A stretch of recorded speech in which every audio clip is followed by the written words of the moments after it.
And we're live, ladies and gentlemen. Meet my co-host, who is widely known in Australia and around the rock and roll world as the sommelier, pouring drinks to the stars backstage. How are you?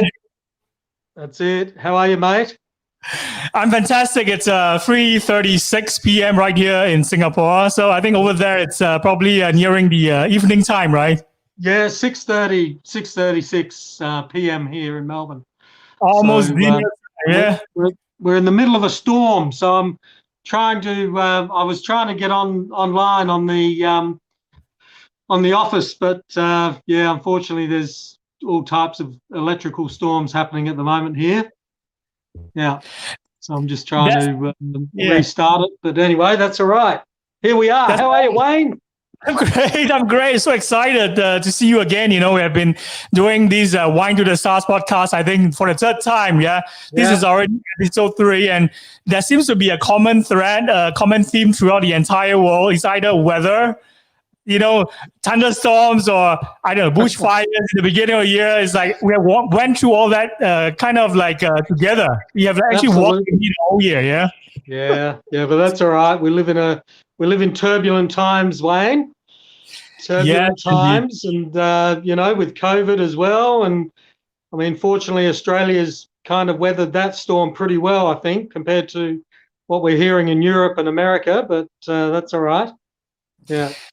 We're definitely going to talk more about like climate change and its impact on the wine industry, and maybe do a recap, right? I think this show is all about the recap of this messed up year 2020 that we've all experienced. But for the benefit of those who are tuning in live on LinkedIn as well, in fact, quite a few people sign up to actually, you know, attend this particular live stream.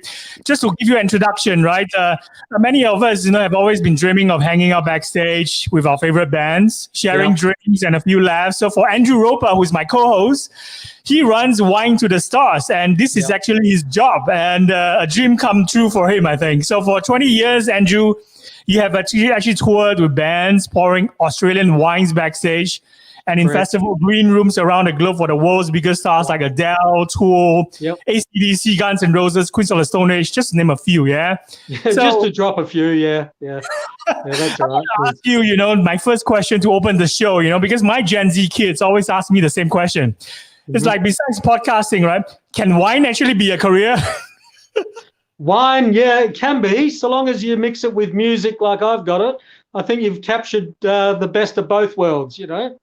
So yeah, you can go down the road of wine only and become a wine snob, or you mix or you blend wine and music and you become cool like me, you know. No, not at all. I'm very modest, my friend. Very modest. Yeah. And a very nice person as well. So I've had the benefit of meeting you in the flesh. I think before the shit really hits a fan, right? I think earlier this year when I was down in Melbourne, Australia, and I met you for a 1-hour episode where we actually did together on the CMO Asia podcast. I was there, you know, for a tool show, and it was I want to highlight of that trip was meeting you actually, and of course doing the podcast as well. So for 20 years, you've done so much already, and you're a cool person who actually pour Australian wines backstage, and in Australia green rooms and festival green rooms as well, right? So you have so many stories of you know, pouring drinks for these stars, right? So maybe you start off with ACCDC, because I think this year has been a great year for ACCDC. They're finally back together. And I have to ask you the ACCDC question, right? How was it like to bring them around all the wine producers and all the farms? Yeah, that was fun. We ended up there's a very good friend of mine that is the lighting director for many of the big bands, you know, like Aerosmith, ACCDC, Guns N' Roses, a few of those. But he's like the top of the tree as far as lighting goes for these bands. And Cosmo, his name is. He lives in Florida. But through Cosmo, over the years, we've got this wine relationship, and he likes to think he's top of the tree with what he does. I'm top of the tree with the bands and what I do. And we kind of, every time they come out to Australia, it's like, hey, let's get together and share some wine. And I'm known for bringing these guys to wineries that they don't get access to in Europe where they live, or America where they live. In those countries, you predominantly get, the bulk produced wines, the the yellowtails, the Wolf Blass, the Penfolds, even, Penfolds are upmarket, but I take them to wineries and introduce them to wines backstage that they just blow them away. They've never heard of, and and then on their days off, we'll take them to wineries and take them backstage at a winery, I call it, which we meet the winemaker, and we have lunch with them, and we taste wines out of the barrels, and really get access to their reserve stock, not their museum stock, not the stuff that is out in the market at the moment, Yeah, so yeah, we give them the royal treatment, really, and that's what I enjoy doing. Yeah. Fantastic. I think that the key to the success of Wine to the Stars isn't actually the wines that you pour, right, but the stories and the people behind the wines. Absolutely. So the wines always have a story, right? So when you took ACCDC to, I think, was it Langmale in the... Langmale in the Barossa Valley, yeah. I mean, so they all went walking. Yeah, they went walking around. Langmale have lay claim to the oldest vineyards in Australia. I mean, they were planted in 1840, I believe, and that's when the Europeans came out. When there were no rules on biohazards or anything like that. It was just pure, they bought out what they knew, and a lot of these German immigrants came out and they bought vines with them, so they came to Australia. They found the Barossa Valley, and this beautiful valley which had a lot of water and had the sun and had the right climate for growing vines. So they planted them there, and off you go. So taking ACCDC on the band and the crew to walk around the actual vineyards that were planted in 1840 was like it's like going to visit the Queen, in England. You've got this reverence about you, which and respect, because Langmale guys don't really allow people to go and walk around in those vines, but to actually take them in there and have photos with these really old gnarly vines is quite amazing. Yeah. So the guys from ACCDC, right, were they floored by the fact that they were walking among the oldest Shiraz vines in the world? Yeah. Well, that's another interesting story. It's Australia has got some of the oldest vines in the world. Not just it's not just a matter of saying, we're a young country.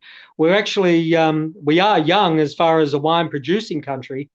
But we escaped the scourge of this vine disease called phylloxera, which was swept through Europe in the 50s and then the 70s, and it wiped out all their old vine stock. So they had no, all their old vines were basically ruined. So Australia basically still has, to this day, producing wine. We're producing these wines from amazing old vines, Sorry, I'm just drinking one now. Yeah. Fantastic. Yeah. And we're going to definitely ask you what you're drinking later on. But before we do that, right, we know that you often field calls from bands before they announce tour dates, right? And one of the great things that happened, in this really bleak year, right, was in the past couple of days, I see more and more bands announcing new tour dates. So I get really excited whenever they announce new tour dates, because that means that I can actually travel there and watch my bucket list bands in action. So of course, they also call you because they plan their tour around you, right? And have days set aside for tours. Yeah, well, I get advance notice, from the managers that they're coming down, and Australia again is in a fortunate position on the world map because of our low cases of COVID. We're kind of opening up quicker than everywhere else. So I think the music world is really turning their attention to Australia, because they're so damaged and bored with being in lockdown all the time in America and Europe. It's like, hey, let's go somewhere that's that we can get going. I've had emails from bands like Disturbed who are wanting to come out and resume touring again, and a lot of other bands, they're just dying to get out here again. I was on the phone the other day with Tony Hadley from Spandau Ballet, who's they're going through process at the moment of trying to meet a middle ground to get back together again. But he's coming out regardless on his own. He wants to do a winery tour with me. But when he says a winery tour, he actually wants to play at wineries around Australia. So we're working on some tour dates for that. Yeah. So much to look forward to in 2021, right? I think a lot of artists have been touring Australia for years, but they haven't really gone out of their hotel rooms. But you are the singular reason for them to get out of their hotel rooms, because they're looking to go to different regions and to see all these wine farms, right? Absolutely. And they want to. They really want to. They want to, the older bands in particular. I mean, the younger bands are not so fussed about wine so much. They just want to, use their energy and drink their tequila on stage and whatever.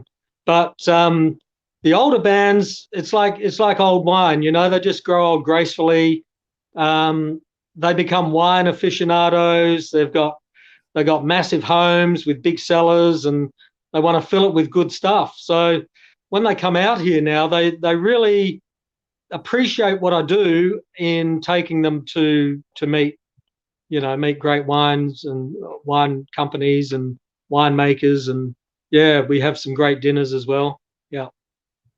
So. That's brilliant. And of course, what you just mentioned, really fascinating to me, being a fan of rock and roll music, of course. And recently also learned to really appreciate wine a little bit more than before. So later on, we're going to maybe have a segment where we're going to maybe do a blast of some, walkthrough of some wine knowledge. I think who better than to have you to explain to us some common, wine terms and knowledge, right? Yeah. So before we do that, let's maybe focus back on this being a year-end recap show for Australian wine industry.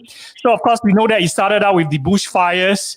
I think when I came down to Melbourne to visit you, we were just not long after the bushfire really ravaged, many regions in mainland Australia, right? Even That's Tasmania, right. I think, didn't escape from that. So maybe can you walk us through this impactful year, as well as the impact of China banning, all these imports of Australian wines as well, and maybe provide an in-depth look at your predictions for 2021 as well. All right. Well, firstly, the bushfires really ravaged Australia hard, and especially the East Coast, and also South Australia with Kangaroo Island and the Adelaide Hills. But the problem with bushfires, we get them every year. I mean, we're a hot, dry country, and it's a very we're used to having bushfires, but these ones were so big and so savage. The smoke that covered this part of Australia was eerie. It was like you'd wake up in the morning and you'd look out the window and it's like you couldn't see anything. It was like for weeks. It was like Melbourne, you couldn't even see any of the buildings or anything. It was like so thick with smoke. So really what happens there is the smoke gets into the vines. I mean, the vines are a living organism. So you're actually, it's breathing, it's a breathing thing. So it's breathing in all this smoke. So it does affect the production of fruit. Obviously, it comes through the next vintage. Obviously, with smoke taint, they call it. And some vineyards were really hard done by with it, especially in the northeast of Victoria and in New South Wales and in South Australia. But yeah, a lot of the further away regions, like the Barossa, which escaped a lot of that. Western Australia, like Perth, you're looking at Margaret River, they kind of escaped it. So there are patches around Australia that the wine's pretty good. But climate change is really a big factor now. It's starting to become people are starting to take note. You know, they're saying, well, okay, enough of this denial. It is actually affecting how we grow our vines. And the cool climates here are becoming warmer. Some of the warmer climates are becoming cooler. I mean, it's weird. So vintages are becoming later. Some vintages in some regions are going earlier. So yeah, there's a lot of as I call hot stepping for the winemakers and the the vignerons to adjust to suit their climate. So I think I have 2 or 3 questions coming out of that, which you have just brilliantly covered in terms of the impact of climate change, and of course bushfires that happened in Australia earlier this year. In terms of the smoke taint specifically, how does it actually spoil the wine? Does it like get into the flavors and making it taste like ashes after sitting in the bottle for a while? Yeah, well, it does actually affect the wine by giving it a smoky taste, or when you open a bottle, there's actually a smoky aroma to it when you open a bottle. It gives it like a bacon flavor. To me, anyway, I can tell a smoke tainted wine by Like its bacon effect. Yeah. So if you like wine and bacon, then it's fine. It's fine. But it's not really a good thing to have. Yeah. So about the topic of climate change denial, right? We know that politicians have always been one of the biggest climate change deniers in the world, and it's clearly happening with climate change, and not just because David Attenborough has been talking about it in his documentaries, but how concerned are you for the future? Not just like for the local regions in Australia, but what would you actually like to see? Like maybe lower the carbon footprint, maybe like wine producers relying more on technology like solar panels and wind farms, and rely less on fossil fuel. Is that the solution? Yeah. Well, with wine, there's not too much of the fossil fuel going on, but I think the world is becoming more organic in its approach, and I think really that it's pretty important that wineries have to start taking note of natural growing of vines, not using the chemicals so much and the phosphates. I think it's about more letting the vines just do their natural thing and reaping what they provide, instead of forcing grapes to grow a particular way or whatever. And there are some really good producers in the Barossa, McLaren Vale, all around Australia, really, that do honour nature above their own product. So there are some vineyards or some producers that don't even produce on a particular vintage because the standard of wine might not be as good as what they want. So they'd rather not produce a wine than produce a wine that's not that good. So yeah, in answer to your question, Wayne, I think the key is to really for winemakers to really take heed of what's happening in the world, and with nature, and use nature more for their product. Yeah. And we know that Australians are positive, people, and also very adaptable. So it's not, unusual to even see wine producers moving to Tasmania, right, or even cooler regions, because Australia is such a huge country, and without doubt, probably even moving to a different style of wine in the future. Do you see like the future in 2021 onwards, right? Would that be more, more natural, more vibrant, lighter? Tasting wine, is that a trend in Australia next? Yeah, there's a definite move, a trend in the world for people to buy more fragrant wines, more lighter styles. They're not the big heavy high alcohol Shirazes from Australia, even though there is a place for them still. They're not as in high demand. People are now ripping out some of their old Shiraz vines and putting in Grenache, putting in Pinot Noir, or putting in the lighter styles. So yeah, it's very interesting. I think the variety of Cabernet is going to be the one that rides through all the changes. I think Cabernet is in my opinion, the king of wine. It's the one that you know, you can blend with a lot of different varieties as well, and make it a Bordeaux blend, or you know, blend it with GSM, you know, Grenache.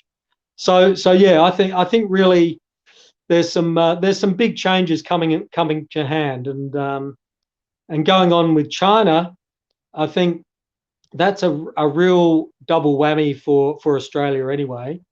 It's not that they've banned our wine; they've just imposed these tremendously high tariffs, which are 200+%, which before were you know 3 and 4%. So I mean, it's a big jump, and I think that's more of a political statement, you know, rather than a thing of need. I think, but that's starting already. I've got a lot of friends in China that buy wine, and that's already starting to hit them, you know, because they're loving our wine so much. I mean, we've just recently become the biggest importer of wine into China. Australia, they love Australian wine. So now that's going to hit them in the pocket themselves, because you know the government, they're starting to question the government, saying why are you doing this to us? You know, we want to drink Australian wine. You know, we love Australian wine. So I think really the market now has changed suddenly, had to change suddenly, because China, being our largest export market, is now kind of no longer. So now they're looking, you know, the producers are looking for other markets, obviously. Yeah. So the wine producers are always like doing a lot of thinking in terms of like future proofing their business, even future proving the vineyards, right? What do they have to do, you know, in the winery? Do they need to like think out of the box in terms of all these, you know, external factors that are, you know, basically brought to a fore during this messed up year, which is 2020, right? Yeah. So many of these external factors that is affecting that industry. And we know that even with the bushfire, right, a percentage of Australia vineyard were affected by the vineyard. So in the wine sense, you know, the concern is about the future of, you know, investing your life's work in vineyard projects and then losing things to a fire or smoke tinting your produce. And of course, you know, like all these tariffs that are imposed by the biggest importers of Australian wine. Well, what do they have to do next to adapt? Well, I think really that my own opinion is pretty different to how Australian wineries or in general have responded. My opinion is that the big corporate wine companies, the Treasury Wine Estates, which own Penfolds, and the other ones, the Constellation groups that own Hardy's, the big conglomerates, they've kind of ruined it a bit for the Australian industry by oversupplying into China. And I think they've become very greedy, and they focus more on it's like with any industry, the big guys will focus more on their shareholding and their share value, rather than the actual focus on the products and the passion of what they built their business on. You know, they lose their passion in exchange for the boardroom. You know, so I'm thinking, well, you know, there's two reasons why China have reacted to Australia, but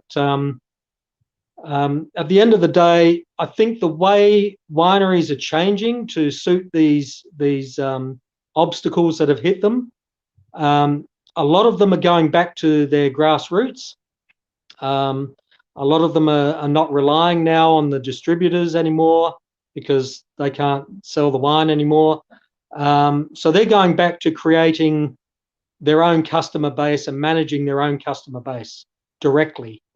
So they're actually employing people again, salespeople again, marketing, you know, telesales people, and they're bringing them into the wineries and developing their own customer base, you know, and servicing that customer base, which is really what I've always been an advocate for that.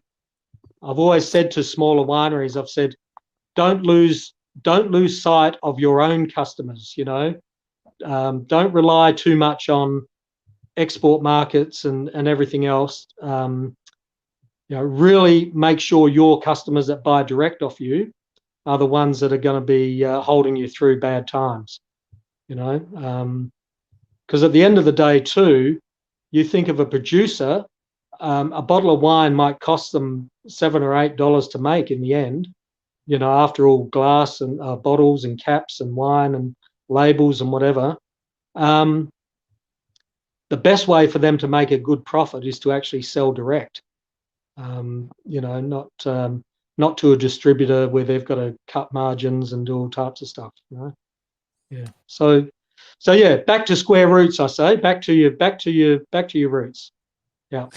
Fantastic. It's like going back to the fundamentals of doing business. Always, you know, make sure that anyone who is in the business or in the industry are customer centric, and think of customers 100%. So we're going to dive into how, you know, this industry is also pivoting later on, especially when it comes to like holding virtual wine tasting events. I think that's an interesting topic. But before that, you know, you mentioned about like wine caps, bottles, and things like that. So, you know, it actually is a follow-up to the question earlier I asked about climate change, right?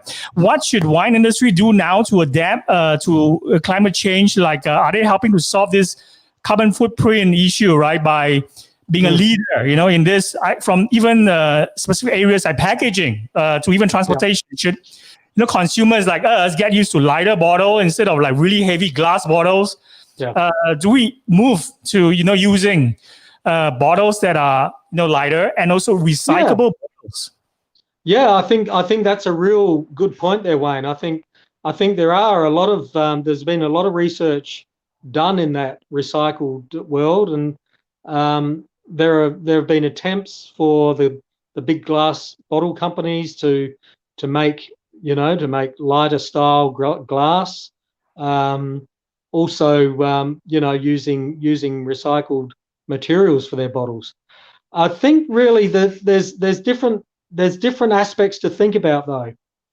If you are just a wine lover that drinks wine and enjoys it socially and doesn't really know too much about it, but really loves what you drink, and you're just using it as a social mechanism, I think they're the ones that aren't really, you know, fussed about the packaging so much.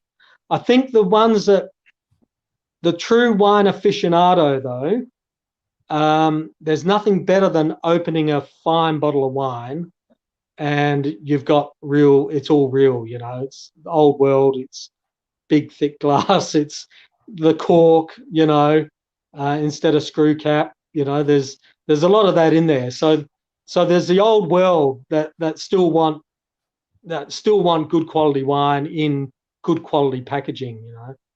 So yeah, I think if people are paying $100 a bottle plus, I think you want to have a really good bottle with it as well, you know. Yeah, but I think I think the mass market wines, I think, you know, they're the ones that use most of the that you know, have that carbon footprint. I think they're the ones that have to adjust to really make wine in you know, recycled packaging, I think. Yeah. Fantastic. You know, this has been a brilliant podcast episode so far. The discussion on some topics that have always been wanting to ask you, you know, for quite a while already. So this is maybe the time for us to start drinking because this is where our show gets tasty. Yeah. Yes. I have some cheese, which I will. Cheers to you, Wayne. Cheers to you. Yeah. Cheers, mate. With some of this wine that my friends recently hosted them, you know, for a party at my place that they brought for me. How I wish is Australian wine, but I have this Vin de France. To be fair, you know, I would love to order some wine from Australia from you, you know, when I host more guests this weekend at my home. So, because I know that there are also always certain Australian wine that works very well with certain dish, like meatballs, for example. Yeah.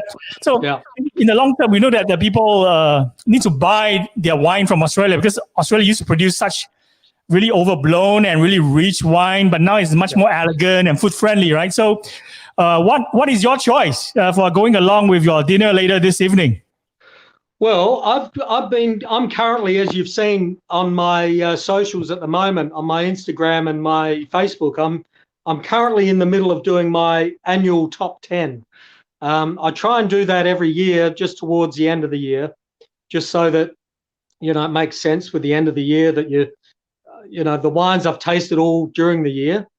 So I'm actually tasting these wines that I'm rating at the moment for myself, for my own top 10, and I've got some really, really good wines going at the moment on the table.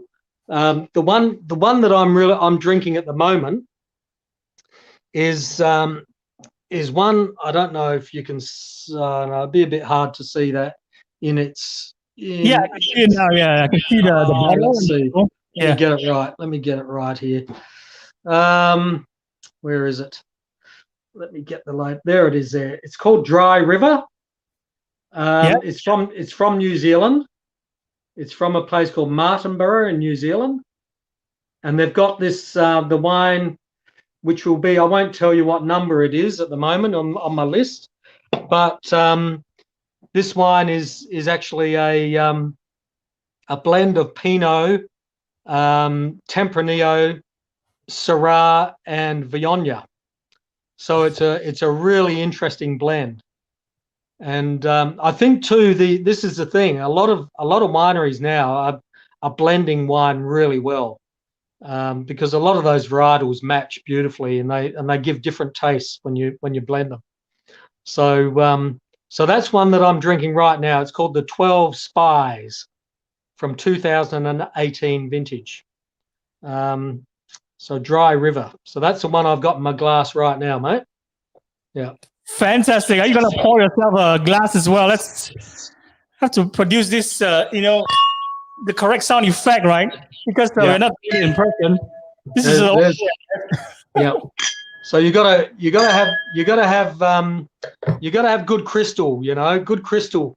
If you're having good wine, you have good crystal, and I use a producer from Italy called Luigi Bormioli, and his glasses are quite good, because over the years I've had a lot of backstage parties, with bands, and naturally everyone goes to Riedel, and Riedel's the big brand in glassware, but I found Riedel too flimsy, and the glasses would break too easily. So I did some research myself and really, tested a lot of different brands of glassware, and Luigi Bormioli, number one. I think it deserves another episode just to talk about glassware, Look, I've got a lot to tell you about that. A lot to tell you about. Let's do an episode on glassware. So I think glassware.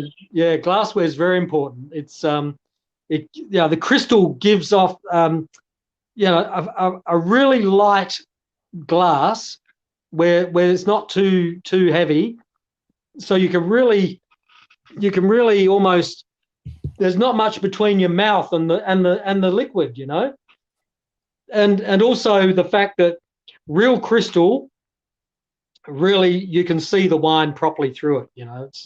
It's really important. Yeah. Is that it provides that the visual element and that enjoyment, appreciation for better wine as well, right? So glassware is really important. That's one of the takeaway I already had, by just talking to you for the past 30 minutes. How much more time do you have for us today? I've got time, mate. I've got time. Yeah. Because I'm all right. Another 10 questions for you. I'm going to dip down right now. On questions, more about alcoholic content. This is a question that I always want to ask. I have to admit I'm a beginner. I'm not very knowledgeable about wine. So I think this is probably a very good time for us to do a blast on knowledge, and maybe bring some value to our listeners and who are maybe listening to this on their smart speakers or who are watching this live as well. You always ask about, alcoholic content, right? Like earlier on, you brought us this bottle of Dry River. Did I Yep. say it correctly? So Yep. what is the alcoholic content on that particular bottle? And how do we Yeah. actually gauge whether it's high level alcoholic content or low level alcoholic content? Is there maybe like a percentage, a range that you can tell us? So this is actually our Blast of Wine Basics segment in Wine to the Stars podcast. Please give us High alcohol in wine is you got to have a big wine for high alcohol, because alcohol is ethanol. So really, and a wine in the barrel creates its own ethanol, so it makes its own alcohol. So really, the longer you leave a wine in a barrel, generally the higher the alcohol is. But at the end of the day, it's again a personal taste. I mean, to me, I don't really like the high alcohol wines. I get the fumes, and I'm my palate's too now too attuned to. I want to drink a wine that I can taste the fruit, rather than the alcohol. How much is it? Like 40% alcoholic content? Is that considered too high? Look, 14% is just on the too high level for me. I'd prefer a wine around 12.5%. So that gives me, it doesn't confuse you then. It's not giving you this sharpness which the high alcohol puts in a wine. I think you're allowed to. It allows you to taste the fruit a lot easier, a lot better. Yeah. So you can taste the blackberries in a red wine, the cherries in a Pinot. You can taste all the fruit, and that's another topic altogether. I mean, the different tastes you get in wine are amazing. It generally comes from the land that vine's grown in. If it's full of black currants or blackberries, that will come through in the vines. And generally cherries are cooler climate fruit, so they're generally that's where you get the cherry taste in Pinot Noir. It's that type of thing. Yeah. Fantastic knowledge that you just shared. And of course, when we eat our cheese, right, and we have a sip of the glass of wine, the fruitiness really comes out, right? It really supplements that really nicely. Well, you should get when you open a good bottle of wine, you should really there's three things that I use, which is the sight, the smell, and then the taste. So you get the sight of the wine, the actual richness. If you see any of my reviews on Instagram, I'll always break it down into those three areas. So when you pour the wine, it tells a story. The color of the wine, the richness or the lightness of the wine, it shows. And then you got the aroma, which is the smell. And the smell sometimes is different to the taste. You might get the smell of raspberries or of cherries or of boysenberry or chocolate or whatever. Whereas, and then the taste might be different. The taste might be blackberries, So yeah, it's such an interesting thing, a bottle of wine, when you really analyze it, when you really open it up and take time. Take time to study what you're drinking. Yeah.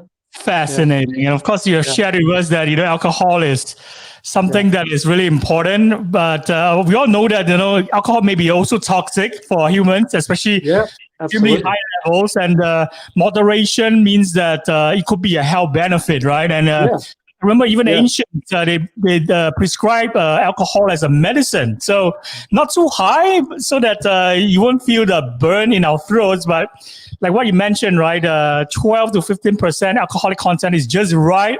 Yeah. And then maybe 14, not 15. 15 is too high. 15, it becomes like port. Port and fortified wines are high alcohol. So you don't mind a port being 15, 16, 17% alcohol. But you only have a small glass of port. You don't have you don't pour a big glass ever of port, Yeah. or it's always a small little tipple. It's not or a sherry, So really 12 to 13.5% is really ideal for wine. Yeah.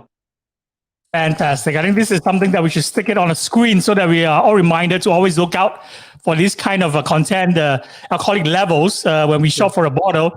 And the next two questions are submitted by our community. So here it goes. In terms of the climate change and the trends for like big red wine, for example, percentage has actually gone up, right? So how is alcoholic levels adjusted by wine producers? Please educate us. Yeah.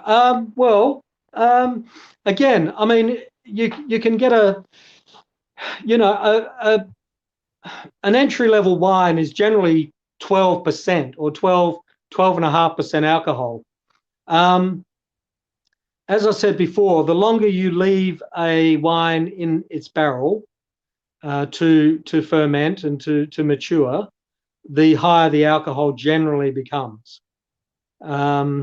So you get the top wines of the world, like the Penfolds Grange or the Chateau Petrus or whatever it is, from France, or the Mouton Rothschilds. They're generally about the 13% alcohol. So they don't keep them too long in barrel. But there are some wineries like the Grange, they'll keep them back for 5 years in a barrel. By the time it comes out, it's 14% alcohol. So it's pretty high alcohol. So yeah, I'm kind of, after all, wine is made to drink and enjoy. It's a thing that a winemaker, to bear in mind, if you're a winemaker, there's nothing better to see people actually opening a bottle and drinking it.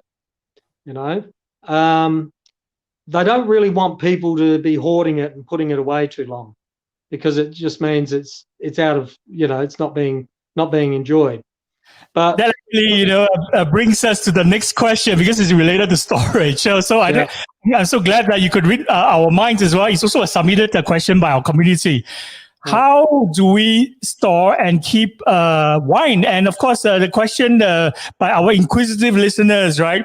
And those who are tuning in live, they're asking, which wine do I keep? Which are the right wines or characteristics to look out for? And are we only going to keep those wine that are made to last, or wine that are better taste?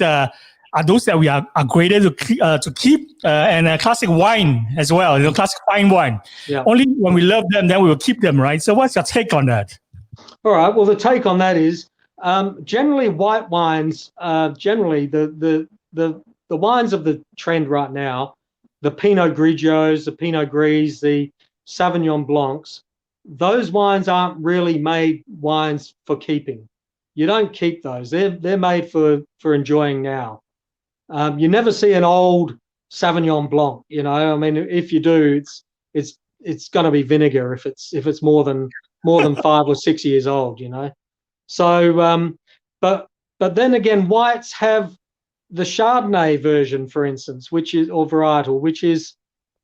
can keep for a long time. It's the structure of the fruit allows it to be kept for a long time. And then there's Semillon, and then there's Riesling. Aged Riesling is a beautiful wine. It just becomes like honey. The older you leave it, it changes color and gets a honey color and becomes sweeter and silkier. So yeah, there are different varietals that are good for longevity. But generally saying the reds are, because of the tannins in red wine, the tannins allow the wine to last. It gives the wine structure.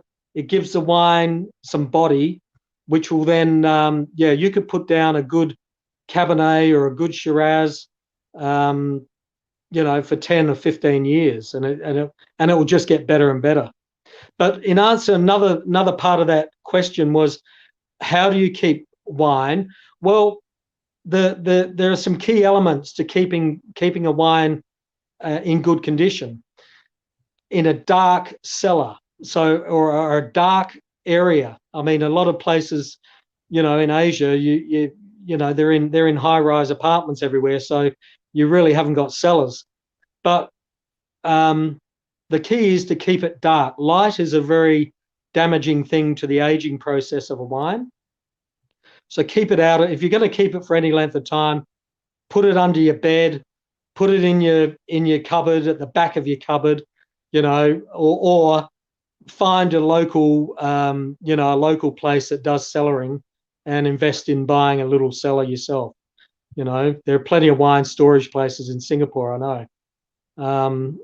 The Oak Cellars, I think, they're friends of mine. Lady by the name of Sally Lim, she basically has a wine cellar department, which is fantastic. So shout out to Sally Lim as well, who's tuning in, hopefully. Yeah. So yeah, light is a damaging aspect to wine. Vibration is a damaging aspect to wine, and of course temperature. So you've got, the humidity of those Asian countries can damage a wine or speed up the process of aging very quickly. So be careful of those three if you're buying a wine to invest or to keep for a longer period.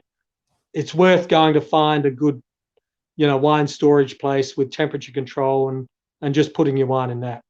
Yeah. 100%. And as for how to keep them, right, you have already given us 3 tips. It's like we can actually do a whole episode on how to keep your wine. And that's why we'll probably do that episode in 2021, Definitely. Before we let you go, we definitely have to ask you, because you have came up with this exclusive top 10 list where you're actually counting down for us on your social media. I've been watching, and reading your posts with a lot of intent and interest, not just because I'm trying to educate myself on the great wines that are out there. On your number 10 on your list was Montara wines, right? And number 8 probably is something that it's Barry Armagh, Bannockburn Geelong Chardonnay 2016, right? So maybe if you run down or walk us through your wine countdown list for 2020, since this is a wine recap show, right? It would definitely be great to find out. Very important. I've had, obviously, as with everyone else, they've had a lot of time at home this year. So it's given me, it's actually been a positive thing for me, because with what I do, it's given me time to really take stock of my own knowledge of wine, research a lot deeper than what I have before, and also do a lot of notes. I'm going to be writing a book about all these things that we've talked about, but one thing that I've learnt this year is that wines that are aged wines are drinking, like in the 90s, wines from the 90s and the early 10s or whatever, they're drinking perfectly right now. They're drinking so well. A really good winemaker will make his top edge wines to last at least 10 years. So these are the wines that are drinking now. So if you go back 10 years from 2020, so 2010, you're getting wines that are, they're more expensive because there's not many of them left, but they're worth every dollar or every drachma you can rustle to get it, because you can open it there and then. It's had 10 years of age in the bottle, and it's drinking absolutely beautifully. So yeah, that's one thing that's taught me is this year is to start enjoying older vintage or back vintage wines. And the other thing too, and we'll do this another time because it's another big session, is how to pick the right vintages, because every vintage is different. I mean, every vintage is a different season. So you get one year might be a hot year and dry year. The next year to that might be a wet, stormy and windy year, So you're getting different the fruit reacts differently to weather, to seasons. So yeah, that's another thing I want to do, is really educate people more about selecting a wine, researching the vintage that wine is from, and then you can study it and say, oh, this year, this vintage that I'm drinking is, this was a dry year in Australia, so you can actually taste it. You can taste the difference. Yeah. So yeah, interesting. This is fantastic. And we have 5 more minutes left. So before we let you go, or maybe before I pose the last question to you, we are looking at all these top 10 lists, right? Number 10, which is Montara wines. Yep. 9, Bannockburn. Yep. Number 8, Jim Barry. Yep. And of course, number 7, Everline wines. And in the next couple of days leading up to Christmas, right? And until the New Year, you'll probably be counting down right down to number 1, right? So yes. Can you maybe tell us more about what we can look out for in terms of a top 10 countdown list? Are you going to walk us through the stories as well? And of course, why you make that selection as your number 10 to 1 top 10 choices? Yeah, well, number 10 it's because it's I look at everything. When I select a wine, I look at the region where it's from. I get a picture of where it's from. I get a picture of the actual vineyard. I get to know the winemaker. I get to know his, what his passion, what makes him tick, and what he's trying to do with a wine. And then I look at so Montara, for instance, from the Grampians, which is about a 2.5-hour drive west of Melbourne. For anyone that's in Australia, you'd know where it is. It's a cooler climate region, but these wines he's making from 2010 are absolutely beautiful. And as I said, they've got the benefit of age. The Bannockburn, the number 9, which is the Chardonnay from 2016. Again, it's still relatively quite young, the wine. I mean, it's still got another 10 or 12 years before it gets even better. But I believe it's great. The Chardonnay should represent fruit like lime and lemon and the citric fruits should show through in a Chardonnay. And then you go number 8. I went to Jim Barry Armagh. Now the Armagh is, it's a special wine to me. The Barry family, they're just steeped in knowledge of how to make good Shiraz. So anyway, I tasted this one, 1999, and it's just absolutely singing right now. It's absolutely a beautiful wine. Very expensive, but I mean, you're talking about a $300 Australian bottle there. But yeah, they're top. And then the Aveline, well, that's a project that is quite interesting to me. Cameron Diaz, the actress, she's teamed up with a friend of hers, and Catherine Power. And what they've done, they've basically said they've had enough of these wines that they're drinking that give them hangovers all the time, and there's too much sugar in them and too many preservatives and whatever. So they put their foot down. They said, we're going to make a wine ourselves, and we're going to, from basically vineyard to bottle, we're going to make sure it's organic and clean all the way through. So even though they don't know anything about winemaking, I put it in the list simply because I think that's a very bold move for them to do, and I think the wines that they're getting are quite good, and they're very good value. They're about $20 a bottle. So I'm not just picking wines for the super premium price. Yeah, I think we lost your audio for a bit because you got an incoming call. So maybe can you do us a favor? Maybe come back to the studio again. I'm going to just remove you from the screen for a while and try to click on the same link and to come back, because we want you to share in the next 3-4 minutes more of your knowledge and the resources on wine tasting, of course. So Andrew, can you maybe just exit the studio and re-enter clicking on the same link again? Try that.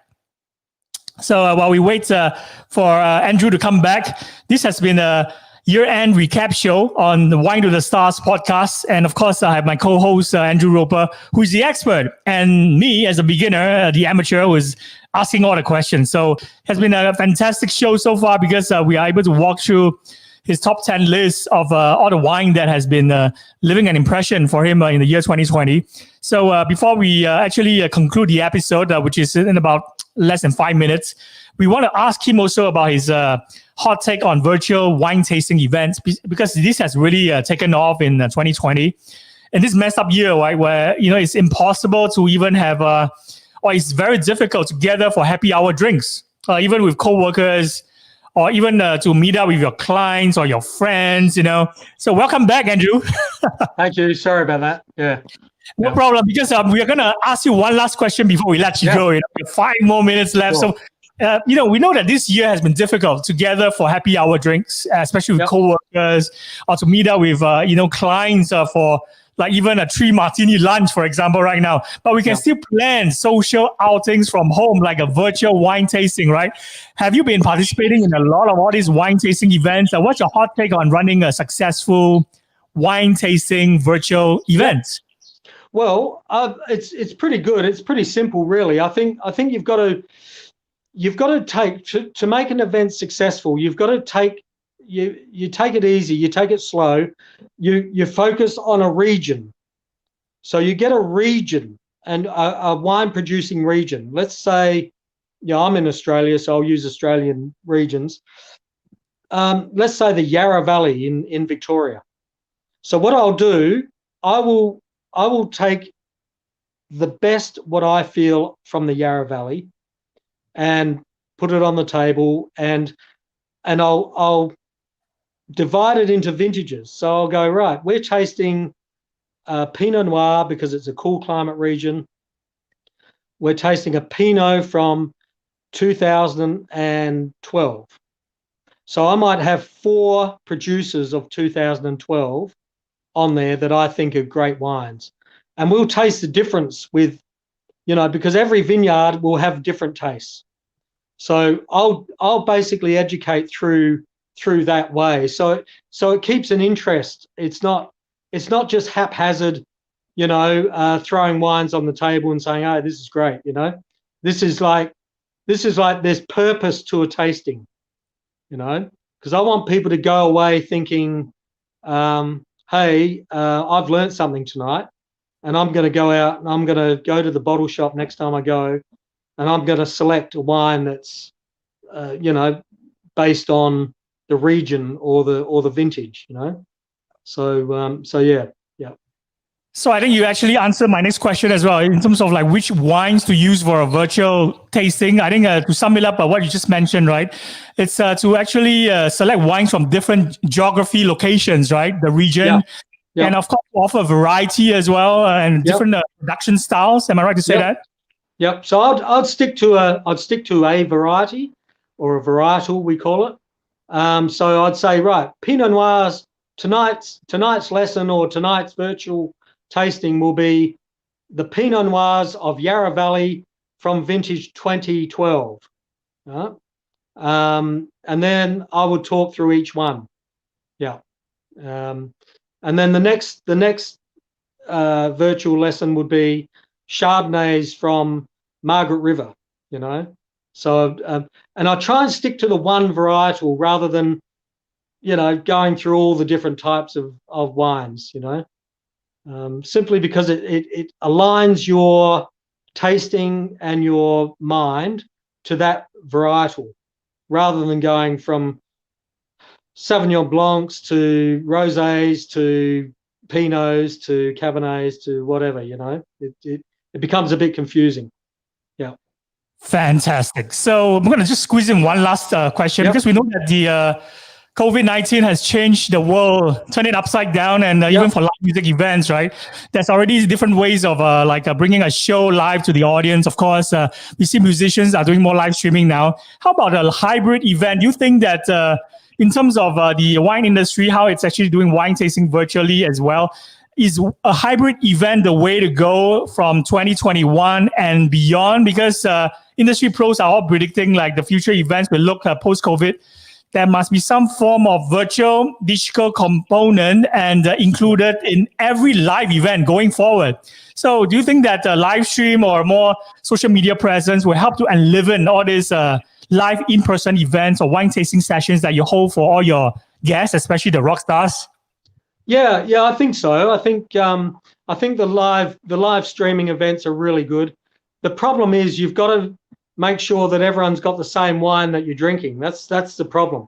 So logistically, you've got to make sure it's well planned in advance so that we can send out the bottles to everyone that's participating. And obviously, there's an extra cost involved in that because logistics you've got to pay for. FedEx don't do anything for nothing. So really, you've got to think about that, or else the other way of doing it, which I've seen some do this year, they've gone virtual tastings with wines that you can get in every country. So you can go down yourself to the wine shop or the liquor store and get the wines, or I would suggest to you wines that I know you can get in your town. So there's a bit of background work to make that happen, because you don't want to be talking about wines that people haven't got there and they're just seeing it. It's like you've really got to taste it. It's a thing of taste. Yeah. Fantastic. We just crossed the 1 hour mark. This has been probably the best ever conversation I had, with you virtually. And I wish I could do this in person with you next time in Melbourne again. Hopefully, Let's do it. Let's do it when there's some bands over and there's some festivals coming up. I know. Let's get you down here and we can do this together in the room. Yeah. Fantastic. I'm looking forward to that, my friend. And I hope that you will keep yourself safe over there and take care of each other. And thank you so much again for spending 1 hour with us, educating us and sharing all your knowledge. It's been wonderful. Sure. I'll see you really soon. Merry Christmas and Happy Christmas. New Year. And cheers again to you, my friend, and to everyone out there. See you later. Cheers. See ya. Cheers. Bye. Bye.